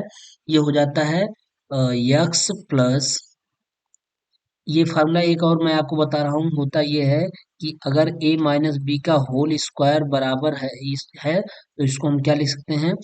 a+b का होल स्क्वायर और -4ab, ये लिख लेते हैं। माइनस माइनस क्या हो जाता है, -4ab। यहाँ देख लीजिए, माइनस माइनस 4ab, ये फार्मूला होता है। देखिए जब आपके सरसंख्या का फार्मूला आपको पता रहेगा तभी सवाल लग पाएगा। तो इसको हम लिख सकते हैं x+1/x का होल स्क्वायर लिख सकते हैं, और -4 into A B. A B का मतलब क्या है, ए, यानी क्या है ये, ए इंटू बी का मतलब कट जाता है तो क्या बचता है, एक बचता है। तो x+1/x का होल स्क्वायर, इसकी वैल्यू कितना दिखा है, 10/3। तो 10/3 का होल स्क्वायर और -4, तो क्या हो जाएगा, 10×100, 100/9 -4, तो कितना हो जाएगा, 100 -9 × 4 = 36 बटा कितना आ गया, 9 आ गया। तो यहाँ देख लीजिए, ये हो गया 100 में से 36 गया, 10 में से 6 गया, 4 आ गया, और यहाँ कितना बचा, 9, 9 में से 3 गया, 6, 64 बटा कितना आ गया, 9। तो आप x-1/x की जब वैल्यू निकालेंगे तो कितनी आ जाएगी, यानी थोड़ा सा जगह में दिक्कत हो गई।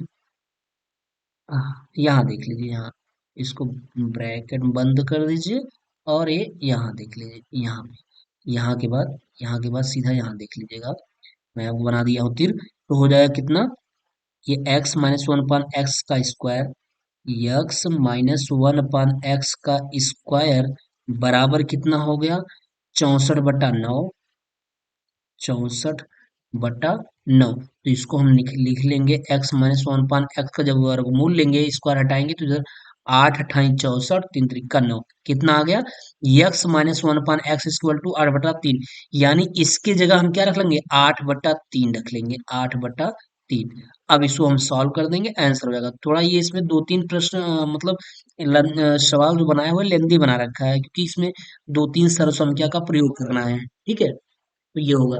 अब इसको हल कर लीजिए, 9×1 = 9, 82, और 9 कितना हो जाएगा, 91 हो जाएगा। 91 बटा कितना हो गया, 9 हो गया,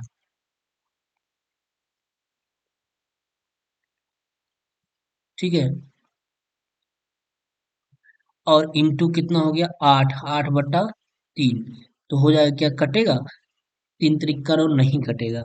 जब ये नहीं कटेगा तो सीधा ऐसा क्या हो जाएगा, मल्टीप्लाई हो जाएगा। तो मल्टीप्लाई हो जाएगा तो 8×1 = 8 हो गया, 8×9 = 72, 728 हो गया, और 9×3 = 27, यही इसका क्या हो जाएगा, आंसर हो जाएगा।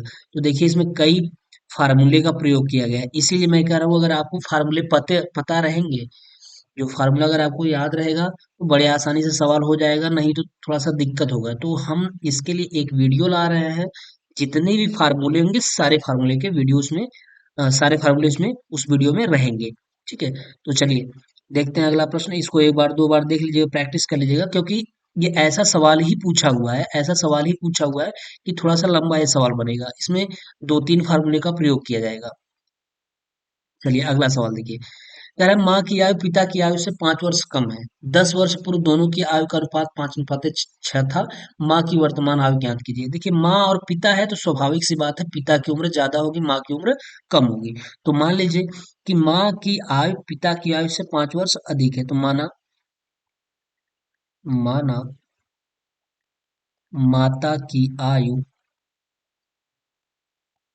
आयु बराबर क्या मान लें, x वर्ष मान लें। तो पिता की आयु कितनी हो जाएगी, पिता की आयु बराबर, इससे 5 वर्ष अधिक है, माता से 5 वर्ष अधिक है, तो x + 5 वर्ष हम बढ़ा देते हैं। अब प्रश्न अनुसार क्या करा है, प्रश्नानुसार प्रश्नानुसार ये कह रहा है कि 10 वर्ष पहले, 10 वर्ष 10 वर्ष पहले दोनों की आयु का अनुपात ये था। तो 10 वर्ष पहले, पहले माता कर लीजिए, 10 वर्ष पहले, यानी पहले मत पूर्व, ठीक है। 10 वर्ष पहले माता की आयु, माता की आयु माता की आयु बराबर क्या हो जाएगा? 10 वर्ष पहले तो यक्स माइनस क्या हो जाएगा? 10 वर्ष पहले हो गया। अब 10 वर्ष पहले ही किसकी? पिता की आयु। किसकी? पिता की आयु बराबर कितना हो जाएगा? यक्स प्लस 5 और माइनस कितना? 10। तो इसको घटा देंगे तो 10 में से 5 गया 5, यानी यक्स माइनस कितनी हो जाएगी? 5 हो जाएगी। ठीक है। अब कह रहा है, फिर कह रहा है इन दोनों का अनुपात, जब 10 वर्ष पहले आप कर लीजिएगा तब इन दोनों का अनुपात कितना है? यहाँ लिखिए दोनों का अनुपात। दोनों का अनुपात कितना दे रखा है? पहले की माता के यक्स माइनस 10 और पिता कितना है? यक्स माइनस 5 बराबर कितना? अनुपात कितना दिया है? 5:6। तिर्यक गुणा करा लीजिएगा। तिर्यक जब गुणा कराएंगे तो ये इसका इधर गुणा, इसका इधर गुणा, तो हो जाएगा 6x। 6x माइनस 60 बराबर कितना? 5x minus 25। यक्स यक्स एक तरफ और अचर पद एक तरफ, तो 6x माइनस 5x बराबर कितना हो गया? -25 और प्लस कितना हो जाएगा? 60 हो जाएगा। ठीक। यहाँ देखिए अब हो जाएगा 6x में से 5x गया, 1x बचेगा बराबर 60 में से 25 गया, कितना आएगा? 60 में से 20 गया 40, तो यह आएगा 35 आएगा। 10 में से 5 गया 5, 5 में से 2 गया 3, कितना आ गया? 35 वर्ष। कितना आ गया? 35 वर्ष। यानी ये 35 वर्ष किसका आया है?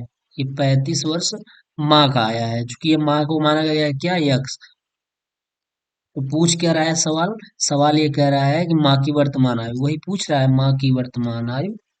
माँ की वर्तमान आयु बराबर कितना?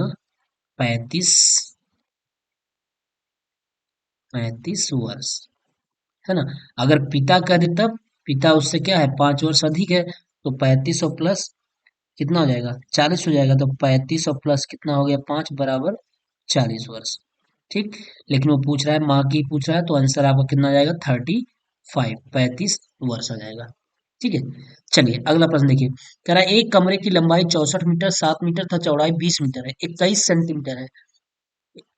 एक कमरे की लंबाई 64 मीटर 7 सेंटीमीटर, यानी 64 मीटर और 7 सेंटीमीटर है, तथा चौड़ाई कितना है? 20 मीटर व 21 सेंटीमीटर है। तो उस बड़ी से बड़ी वर्गाकार टाइल की भुजा ज्ञात कीजिए जिससे टाइल को बिना तोड़े फर्श में क्या किया जा सके? लगाया जा सके। तो देखिए ऐसे सवालों को करना क्या है कि जो बड़ी जो ये इसका यूनिट है, बड़ी यूनिट में छोटी यूनिट में सबको चेंज करिए, मीटर को सेंटीमीटर में चेंज कर लिखिए लीजिए। तो चलिए लंबाई लिख लीजिए। कमरे की लंबाई बराबर क्या? 64 मीटर, 64 मीटर 7 सेंटीमीटर है। इस मीटर को सेंटीमीटर में चेंज करिए। 1 मीटर बराबर कितना होता है?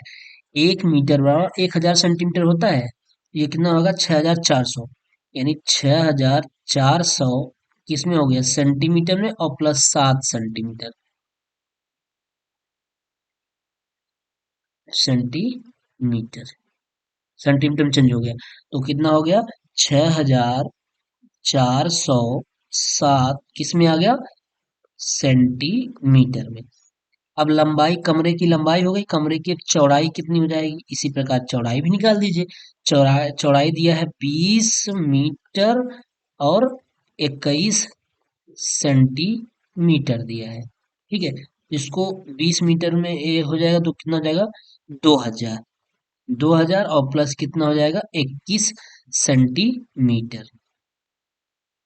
तो जोड़ दीजिए तो बराबर कितना हो जाएगा? 2021 सेंटीमीटर। अब लंबाई पता हो गया और चौड़ाई पता हो गया। तो अब इसका पहले क्षेत्रफल निकाल दीजिएगा। क्या कर दीजिएगा? क्षेत्रफल निकालना होगा।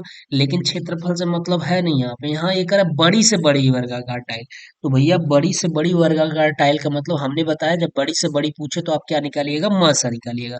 तो म सा 6407 और 20 21, इसका म सा निकालेंगे तो यहाँ म सा हो जाएगा मस बराबर कितना होगा, 6407 का मस और कितना, 2021 का मस। 6407 का मस जब करेंगे तो निकाल दीजिए, 6407 का ये मस और 2021 का मस। तो इसको जब करेंगे तो ये आएगा 43 इंटू 149। 149 में 43 का मल्टीप्लाई कराएंगे तो इतना आएगा, 6407 आएगा। और 43 का जब 47 में कराएंगे, 43 सैंतालीस में आपका कितना हो जाएगा, 2021 हो जाएगा। ठीक, कितना हो जाएगा, 2021 हो जाएगा। इसका जो म स होगा, म स कितना आएगा, म स बराबर 43 आ जाएगा। कितना आ गया, 43। यानी जो बड़ी से बड़ी वर्गाकार टाइल है, बड़ी से बड़ी वर्गाकार टाइल की भुजा कितनी होगी, तो ये बड़ी से बड़ी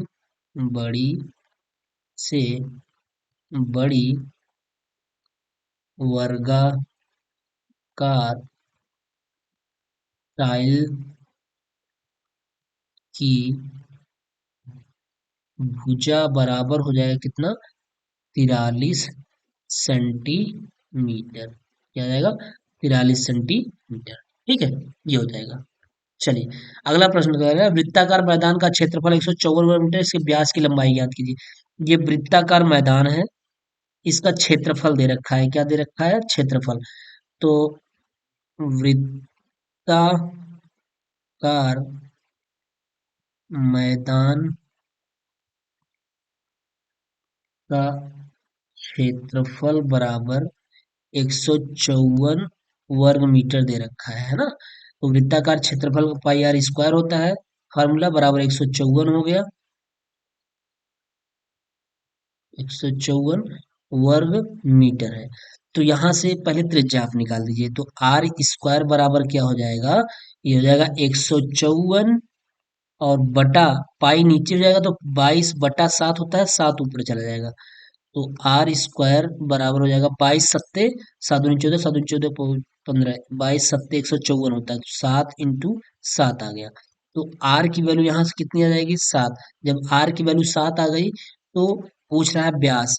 तो व्यास जानते हैं, व्यास त्रिज्या का दूना होता है, व्यास बराबर 2r होता है।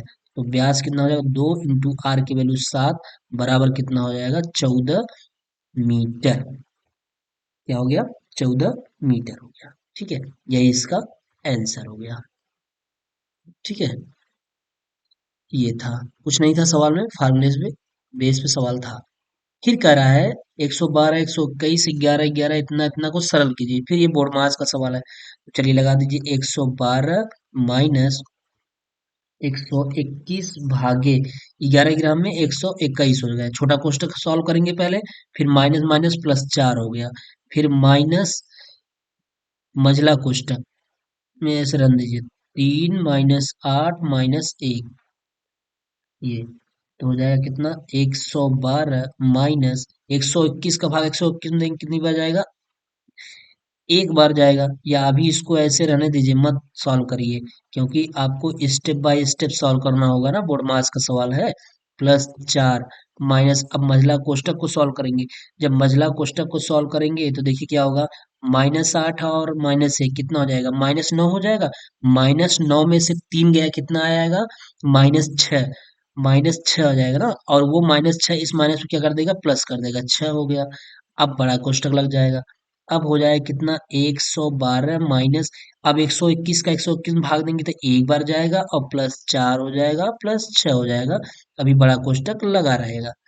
ठीक है, तो हो जाएगा कितना, 112 माइनस 6 × 4 = 10 = 11, कितना आ गया, 11। ये 112 है। ठीक है, तो यहां से क्या हो जाएगा, 112 माइनस 11 घटा देंगे तो 101 आ जाएगा। ठीक है, ये आपका आंसर हो जाएगा, 101।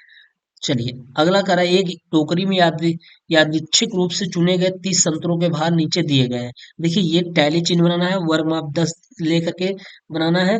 इस सवाल को बताया गया है, आप पिछले वीडियो में जाके देख लीजिए, बहुत अच्छी तरीके से समझाया गया है, क्योंकि ये थोड़ा सा सवाल बड़ा है। वहां पे अच्छे तरीके से इस सवाल को बहुत कायदे तरीके से समझाया गया है, आप उस वीडियो को देख लीजिए। जो इसके पहले के वीडियो हैं, एक दो वीडियो हैं डाले गए हैं, उसको आप देख लीजिए, वहां पे इस चीजों को बहुत अच्छी तरीके से समझाया गया है। तो इस सवाल को आप नेक्स्ट प्रीवियस वीडियो, पीछे वाले वीडियो में देख लेंगे। अगला प्रश्न कह रहा है 3x² plus 5xy plus 7x और इतने को जोड़ना है।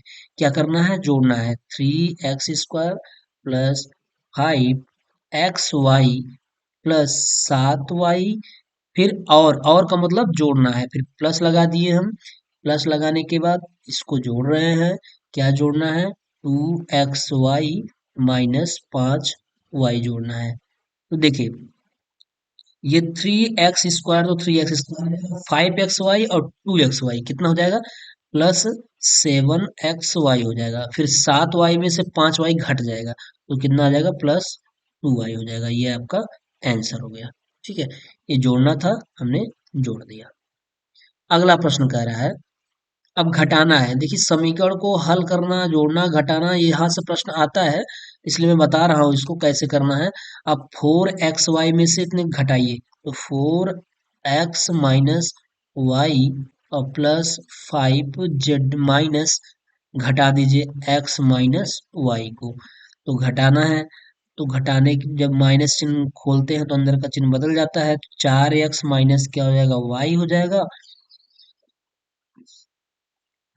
प्लस 5z हो जाएगा। इस माइनस का अंदर गुणा करेंगे तो ये माइनस x कर देगा, और इस माइनस से अंदर गुणा करेंगे तो प्लस y कर देगा। अब 4x और 1x, 4x में से 1x घट जाएगा तो कितना आ जाएगा? 3x आ जाएगा, और ये y से ये y क्या हो जाएगा? कट जाएगा, बड़े प्रेम से कट जाएगा, और प्लस क्या आ जाएगा? 5z आ जाएगा। यही आपका क्या हो गया? आंसर हो गया, है ना? ये अगला कर रहा है, सरल कीजिए, इसको हल करना है। क्या है सवाल? 2p minus 3q plus 5p minus q plus 2p। तो देखिए, पहले कोष्टक के अंदर को हल कर लीजिएगा, तो हो जाएगा 2p minus मझला कोष्टक 3q plus 5p और 2p, ये जुड़ जाएगा, 5p और 2p कितना हो जाएगा? 7p, और माइनस कितना हो जाएगा? q हो जाएगा। ठीक, ये खोल दीजिए, अब लगा दीजिए मझला कोष्टक। तो 2p, अब मझला कोष्टक के अंदर को हल करिए, 3q में से एक क्यू गया, क्या हो जाएगा? 2q हो जाएगा, और प्लस 7p माइनस ये हो जाएगा 2q प्लस 7p। माइनस का मझला कोष्टक के अंदर गुणा कर दीजिए, तो क्या बचेगा? 2p, मझला कोष्टक के अंदर जब गुणा करेंगे तो ये 2q प्लस वाला माइनस, और ये भी माइनस हो जाएगा, माइनस क्या हो जाएगा? 7p। ये हो गया। तो अब बताइए, 7p में से 2p घट जाएगा तो कितना आएगा? माइनस 5p और माइनस 2q। यहाँ आप माइनस कॉमन ले सकते हैं, माइनस कॉमन लेंगे तो 5p और प्लस 2q इन 2q, ये आपका क्या हो जाएगा? आंसर हो जाएगा। ठीक, ये हो गया। अगला देखिए, प्रश्न कह रहा है 67 सरल कीजिए। कह रहा है सरल कीजिए।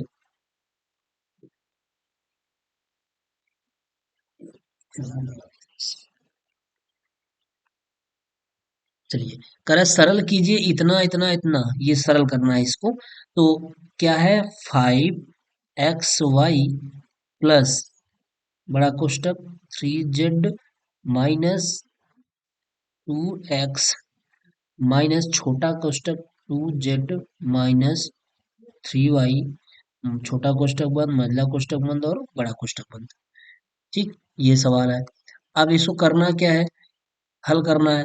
तो देखिए, ये हो जाएगा 5xy और प्लस इसका अंदर, इस माइनस का अंदर छोटे कोष्टक के अंदर गुणा करा दीजिए, तो हो जाएगा क्या? 3z माइनस मझला कोष्टक 2x, फिर माइनस अंदर गुणा करिए 2z हो जाएगा, फिर माइनस माइनस प्लस क्या हो जाएगा? 3y हो गया। मझला कोष्टक रहा, फिर बड़ा कोष्टक, छोटा कोष्टक, काम खत्म हो गया। तो अब क्या लिखेंगे? 5xy हो जाएगा, चलिए जगह है, और फिर प्लस कितना हो जाएगा? प्लस बड़ा कोष्टक 3z। अब इस माइनस का गुणा मझला कोष्ठक के अंदर करा दीजिए, तो माइनस क्या हो जाएगा, 2z हो जाएगा, फिर प्लस क्या हो जाएगा, सॉरी 2z नहीं 2x, सॉरी 2x, 2x, और इस माइनस माइनस से प्लस हो जाएगा, कितना हो जाएगा, 2z हो जाएगा, और फिर प्लस माइनस से माइनस क्या हो जाएगा, 3y, बड़ा कोष्ठक। अब देखिए कुछ जुड़ रहा है, बिल्कुल जुड़ रहा है, क्या क्या जुड़ रहा है उसको जोड़ लीजिए, जो नहीं हो रहा है उसको बाहर निकाल दीजिए। ये हो जाएगा 5xy, और 3z और 2z कितना, 5z, प्लस अब हम सबको बाहर निकाल लेते हैं, 5z हो गया, और 2x, और ये माइनस कितना हो जाएगा, -2x, और माइनस क्या हो जाएगा, 3y। अब यही आपका, कुछ और नहीं हो पाएगा, क्योंकि ये और कोई मिल नहीं रहे हैं, ये 5xy है, ऐसा कहीं कुछ और मिल नहीं रहा है, इसलिए यही आपका क्या हो जाएगा, आंसर हो जाएगा। ये z की फॉर्म है, ये x की फॉर्म है, ये y की फॉर्म है, ये xy की फॉर्म है, यही आपका आंसर हो गया। ठीक है, चलिए अगला प्रश्न देखिए। अब कह रहा है योगात्मक तत्सम तथा योगात्मक प्रतिलोम का संक्षेप में वर्णन कीजिए। देखिए ये प्रश्न संक्षेप में वर्णन करना पूछता नहीं है, लेकिन बात ये होती है कि आपको मैं ये बता रहा हूँ कि योगात्मक तत्समक और योगात्मक प्रतिलोम क्या होते हैं, इस चीज को मैं बता रहा हूँ। तो सबसे पहले आप देख लीजिए योगात्मक तत्समक, देख लीजिए योगात्मक तत्समक। देखिए योगात्मक तत्समक देख लीजिए कि योगात्मक तत्समक में क्या होता है।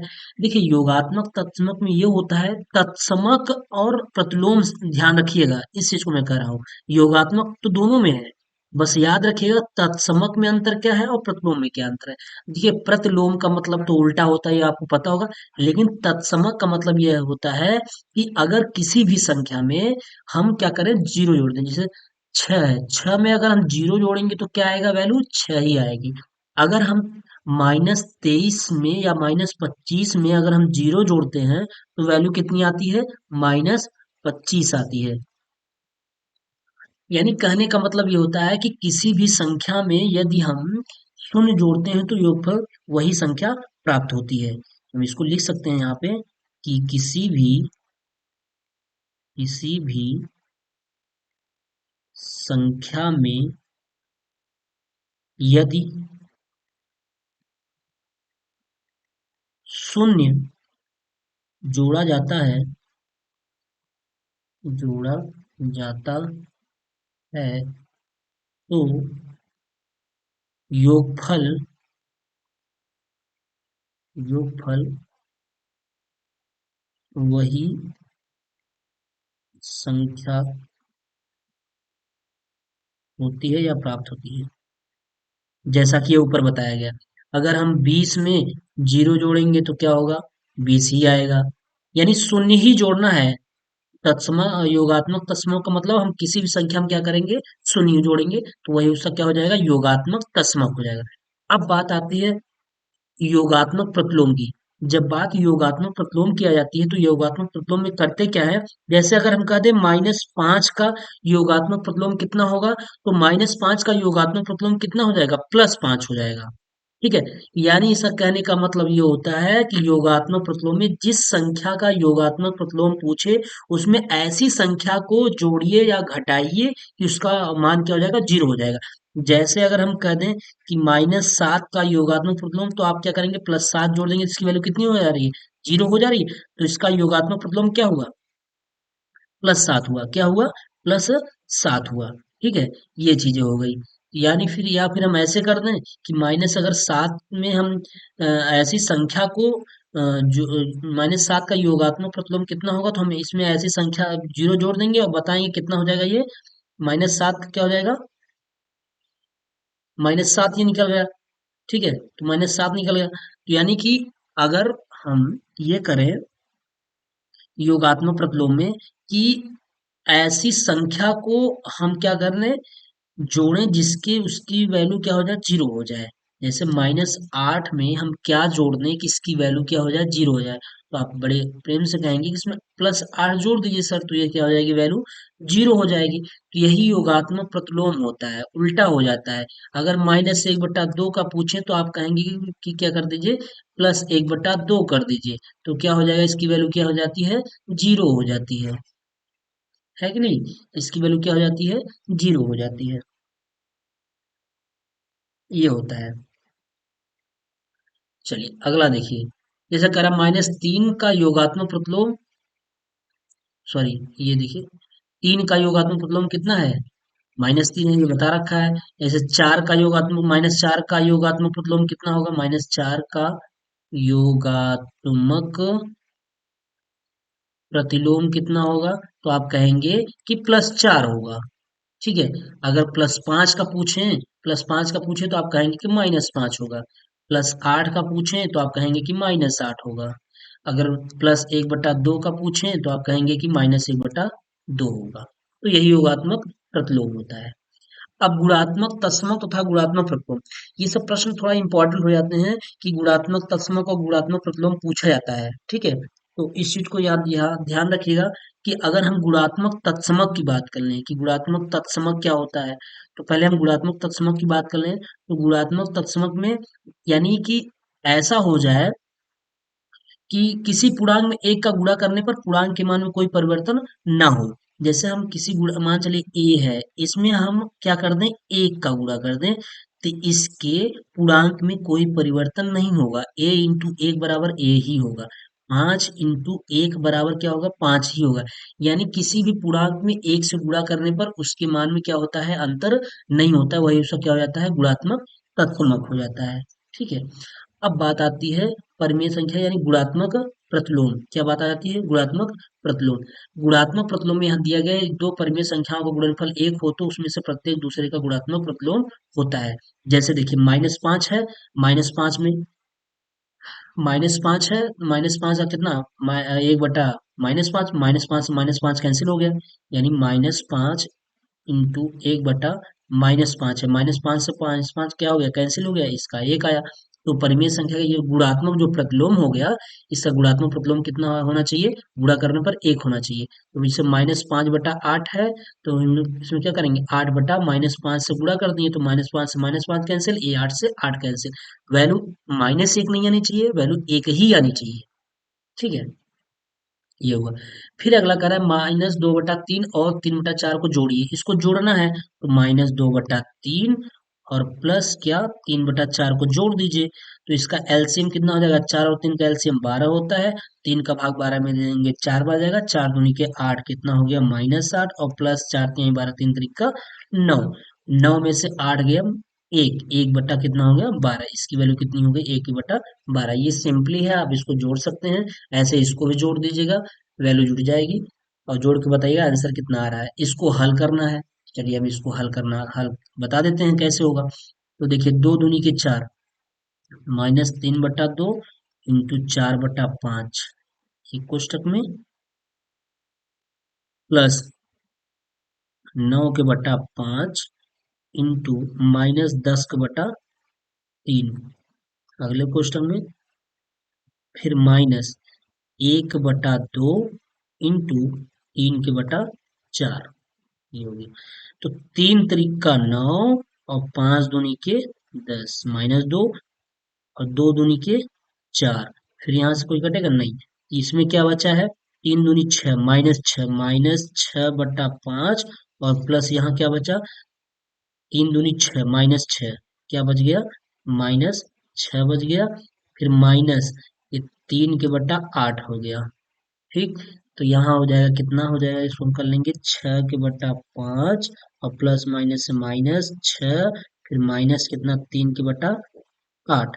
तो इसका एलसीएम 5 और 8 का एलसीएम कितना हो जाएगा, 40 हो जाएगा।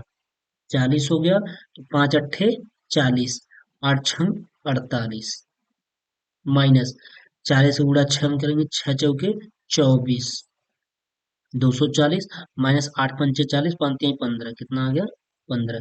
अब इन दोनों को जोड़ दीजिए, जोड़ के घटा लीजिए।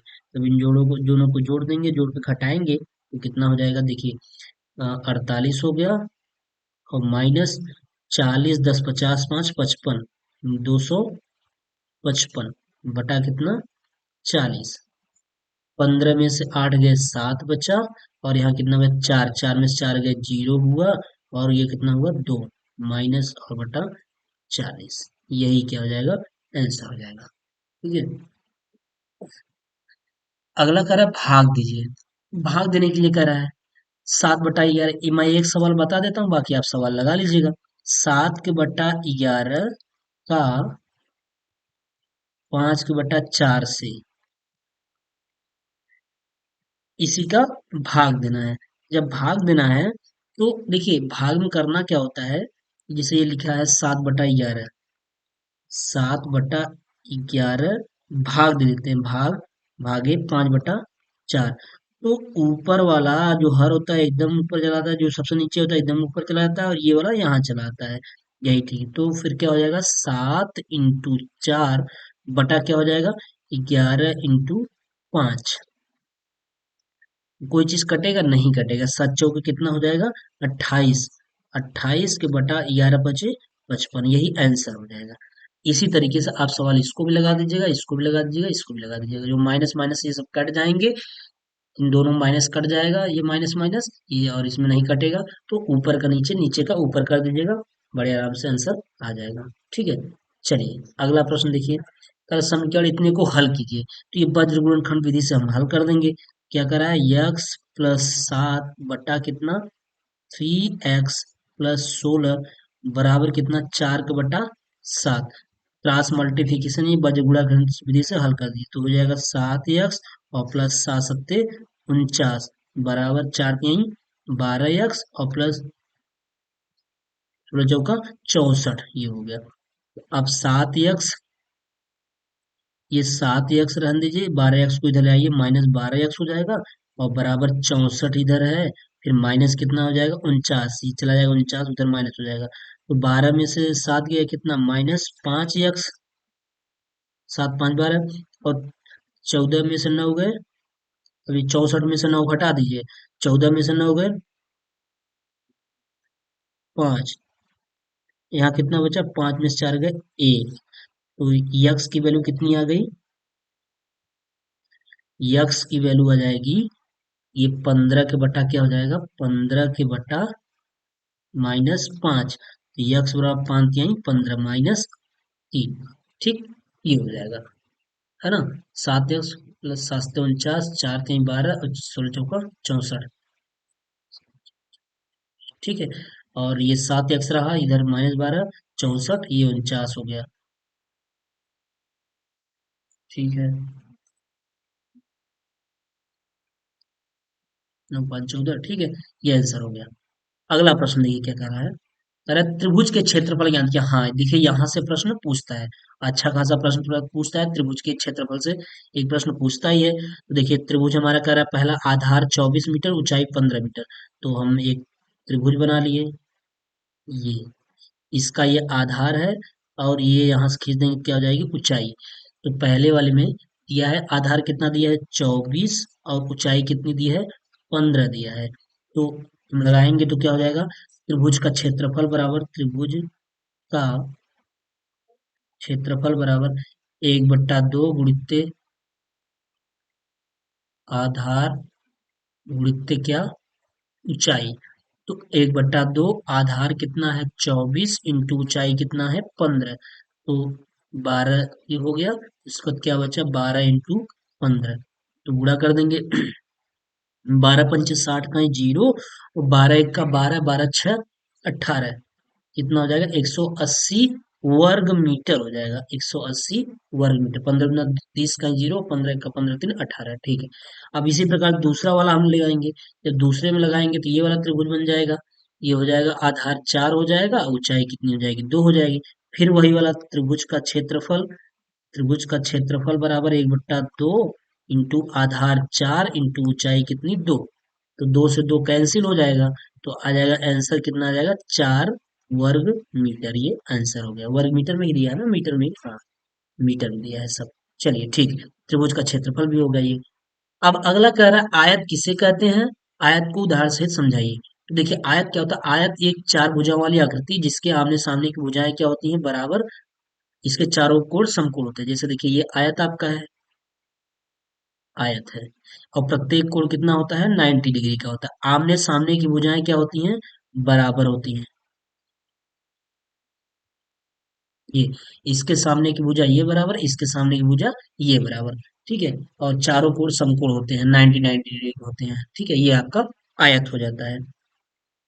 अगला कह रहा है वर्ग किसे कहते हैं। अब वर्ग में देखिए क्या होता है, ये वर्ग है। वर्ग में चारों भुजाएं आपस में बराबर होती हैं। इसमें क्या होता है, चारों भुजाएं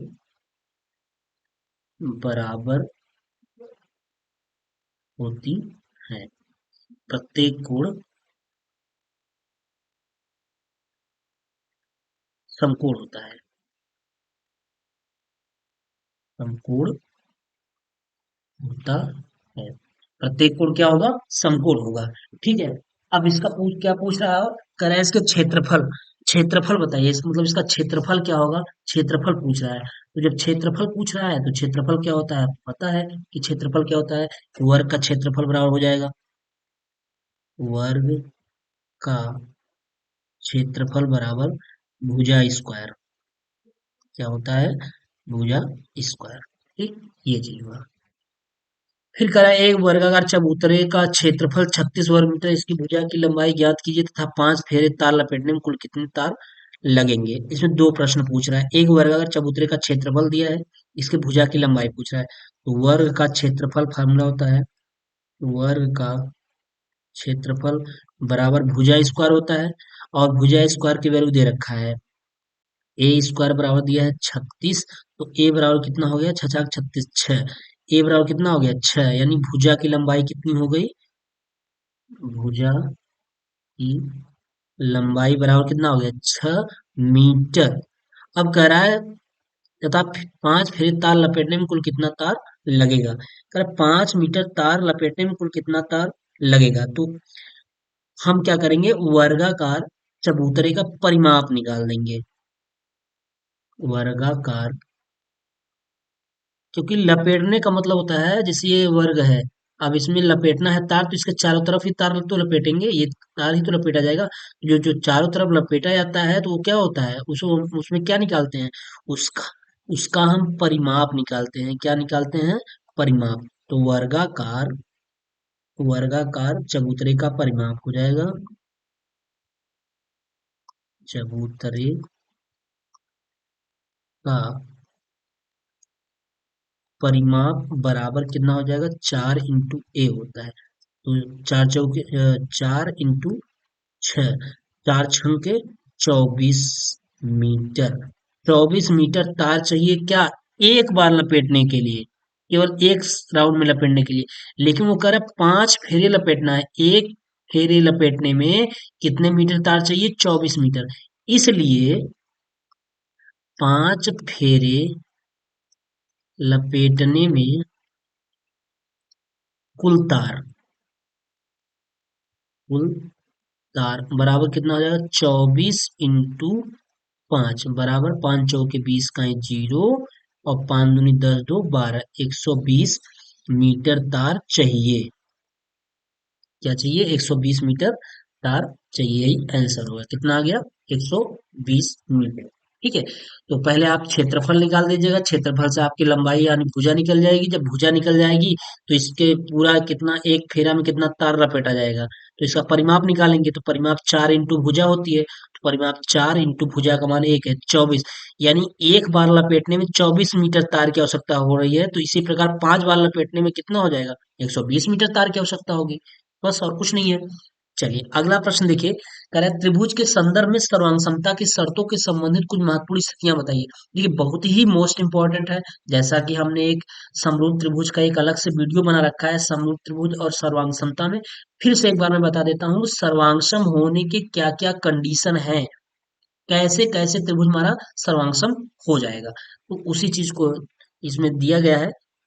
देखिए सबसे पहले सर्वांगसम होने की कंडीशन क्या है, एक ये है, भुजा भुजा भुजा, यानी इसको बोलते हैं भू भू भू हम बोलते भी हैं बीच बीच में, जो सवाल बताते थे, भू भू भू, यानी अगर तीनों भुजाएं आपस में बराबर रहती हैं तब भी त्रिभुज क्या है, सर्वांग सम है।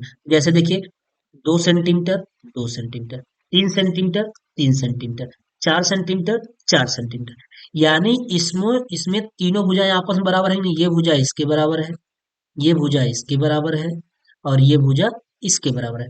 तो भू भू भू, यानी भुजा भुजा भुजा, ये भी सर्वांग सम के नियम है। जब एक त्रिभुज की तीनों भुजाएं क्रम अनुसार दूसरे त्रिभुज की तीनों भुजाओं के समान हो, तो उस स्थिति में दोनों त्रिभुज क्या कहलाते हैं, सर्वांग सम कहलाते हैं। यानी भू भू भू, अगर तीन भुजाएं आपस में बराबर है तो भी त्रिभुज क्या होगा, सर्वांग सम होगा। एक ये हुआ कंडीशन। दूसरा कंडीशन क्या होगा, भू को भू, ये बताए हैं, भू को भू, ये भी हम बोले हैं, बताए हैं। भू मतलब भुजा, कोण भुजा, यानी दो भुजाएं और एक कोण आपस में बराबर है तभी त्रिभुज क्या है, सर्वांगसम है। दिखा रहे हैं कैसे, देखिए, दो भुजा, ये 3.5 है, ये 3.5 है, ये 4.6 है, ये 4.6 है। दो भुजा बराबर हो गई, एक भुजा ये एक भुजा ये बराबर हुए, और एक कोण देखिए, ये कोण और ये कोण बराबर है आपस में, बिल्कुल बराबर है। तो दो भुजा और एक कोण बराबर रहेंगे, अगर दो भुजाएं और एक कोण भी बराबर रहेंगे तब भी त्रिभुज क्या कहलाएगा, सर्वांगसम कहलाएगा। मैं जो ट्रिक बता रहा हूं उसको याद रखिएगा।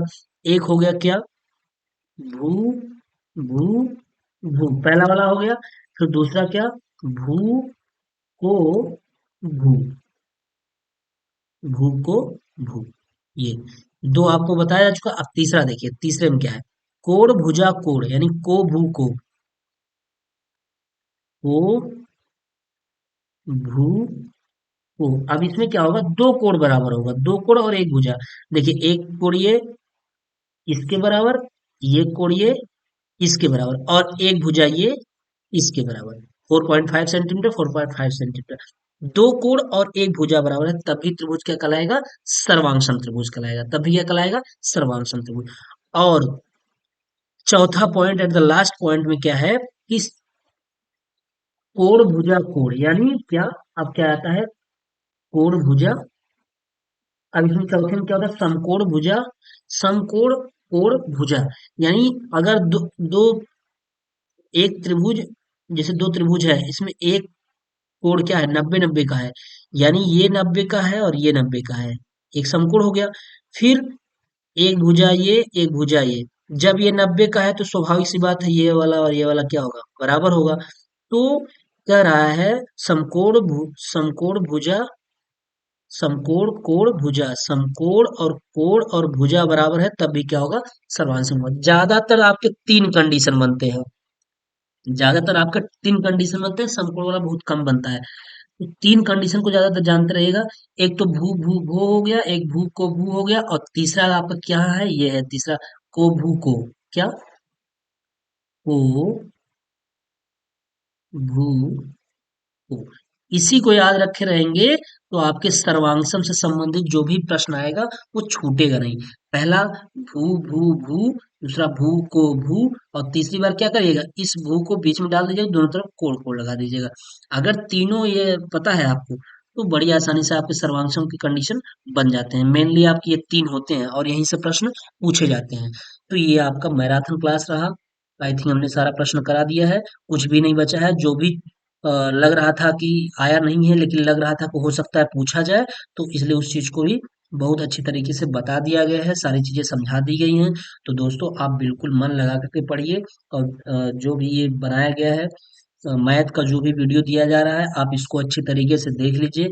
आई थिंक आपको बहुत ही हेल्पफुल होगा, बहुत अच्छे तरीके से समझ आएगा। देखिए, कुछ चीजें क्या है, सीरीज में गलत दी गई हैं, इसलिए बीच में एक दो प्रश्न गलत गड़बड़ हो गया है, क्योंकि वो उसका डाटा ही गलत दे रखा है, ठीक है, या कुछ उसमें प्रॉब्लम है। तो इसलिए सीरीज में बहुत सारी चीजें आपको मिस प्रिंट और गलत दिखेंगी।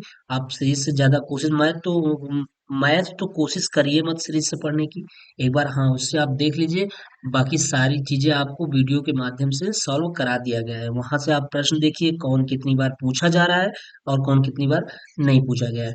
तो वहां से प्रश्न देखिए और इस वीडियो से आप उसका आंसर देखिए। यहाँ से सारी चीजें क्लियर हो जाएंगी, सारी चीजें सॉल्व कराया गया है। ठीक है, तो इसके बाद हम लोग एक मैराथन क्लास और लाएंगे, सारा पवन सीरीज का लाएंगे। पवन सीरीज को सब सॉल्व करा देंगे। बहुत सारे बच्चे कह रहे हैं कि सर पवन सीरीज का करा दीजिए, तो एक बार हम पवन सीरीज को भी सॉल्व करा देंगे, जिससे आप लोग उसको देख लीजिएगा। पवन सीरीज में जो भी प्रश्न है, कुछ प्रश्न नए हैं तो उसको भी आप देख लीजिएगा। प्रीवियस ईयर का पेपर तो दोनों के लिए समान होता है, उसमें कोई दिक्कत तो है नहीं। ठीक है, तो उसके बाद फिर एक हम वीडियो ला लेंगे। आपको जो सूत्र होता है, आपको दिक्कत होती है, सूत्र का एक फार्मूले का एक वीडियो आ जाएगा, उसको आप देख लीजिएगा। कहीं से अगर कहीं आप प्रश्न लगा रहे हैं, अगर कहीं से आपको दिक्कत हो रहा है, तो आप उस वीडियो को देखेंगे तो सारे आपके फार्मूले उसमें मिल जाएंगे, जिससे आपको कहीं और भटकने की जरूरत नहीं पड़ेगी। ठीक है, तो दोस्तों चलिए फिर मिलते हैं नेक्स्ट वीडियो में, तब तक के लिए बाय।